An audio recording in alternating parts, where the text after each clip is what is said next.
Hi, I'm Tyler Elliott with Elliott Remodeling, and in this segment we're going to show you how to replace a heating element on an electric water heater.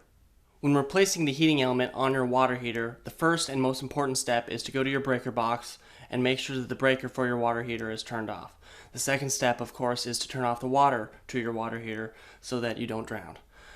Thirdly, you're going to make sure that on your heating element, which you're going to install, the seal at the bottom is securely at the bottom before you tighten it into your water heater.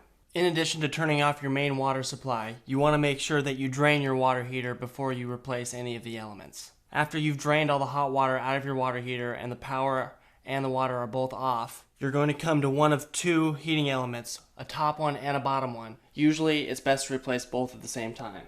Once you've done that, you'll return to the breaker box where you've already shut off the power, turn the power back on, and then turn the water back on, which you've already turned off.